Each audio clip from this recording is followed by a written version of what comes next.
మీకు ఈ వీడియో నచ్చినట్లయితే వీడియోని లైక్ చేసి ఛానల్ని సబ్స్క్రైబ్ చేయండి. ప్రమీల రఘురాం ఇంటికి వచ్చి ఇష్టం వచ్చినట్లు మాట్లాడి వెళ్ళటంతో ఇంటికి వచ్చిన రామాని రఘురాం జానకి నిలదీస్తూ ఉంటారు. నేను హాకీ ఆటలో గెలుస్తానని చెప్పి ఆ అస్మిత నాకు కావాలనే యాక్సిడెంట్ చేసింది నాన్న. ఆ అస్మిత యాక్సిడెంట్ చేయటం వల్లే ఈరోజు నా కాలు ఇలా విరిగిపోయింది అని రామలక్ష్మి నిజం చెప్పేస్తుంది.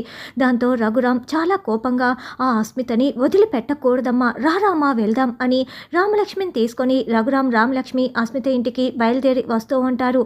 ఇంటి దగ్గర అస్మితకి, చూడు ఇందులో పెళ్ళికొడుకు ఫోటోలు ఉన్నాయి, నీకు ఇష్టం వచ్చిన వాళ్ళని సెలెక్ట్ చేసుకో అని ఫోటోల్ని అస్మిత చేతిలో అస్మిత అమ్మా నాన్న పెడతారు. నాకు రామలక్ష్మి మొగుడు శౌర్యనే భర్తగా కావాలి, నాకు ఇంకెవరూ కూడా అవసరం లేదు అని ఫోటోల్ని అస్మిత విసిరి కొట్టేస్తుంది.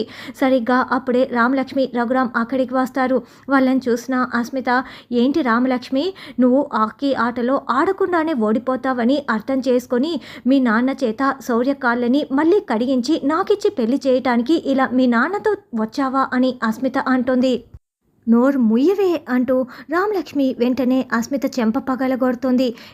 ఏంటి మీరు, ఎందుకు నా కూతుర్ని ఇలా కొడుతున్నారు అని అస్మిత వాళ్ళమ్మ నిలదీస్తూ ఉంటే, మీ కూతురు ప్రశ్నలు వేసిన ప్రతిసారి మా కూతురు మా రామలక్ష్మి ఇలాగే చెంపలు పగలగొడుతూనే ఉంటుంది అని రఘురాం అంటే, ఎందుకు పగలగొడతారు అని ఆవిడ ప్రశ్నిస్తూ ఉంటుంది.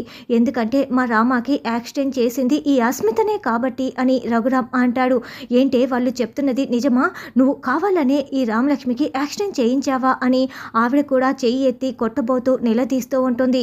ఆగమ్మా, ఈ పిరికి పందని ఎంత కొడితే ఏం లాభం, తను ఓడిపోతానని తెలిసి ఇలా మా రామాకి యాక్సిడెంట్ చేయించింది. చూడు, ఇప్పుడు నేను చెప్తున్నాను, ఆట జరిగే తీరుతుంది, మా రామలక్ష్మి ఆట ఆడే తీరుతుంది, చూస్తూ ఉండండి ఆట ఎలా జరుగుతుంది, ఎలా గెలుపు వస్తుంది అని రఘురాం ఛాలెంజ్ చేస్తూ ఉంటాడు. దాంతో అస్మిత చాలా షాకింగ్గా వింటూ ఉంటే, అవును మా నాన్న చెప్పింది నిజం అని రామ చెప్తూ ఉంటుంది.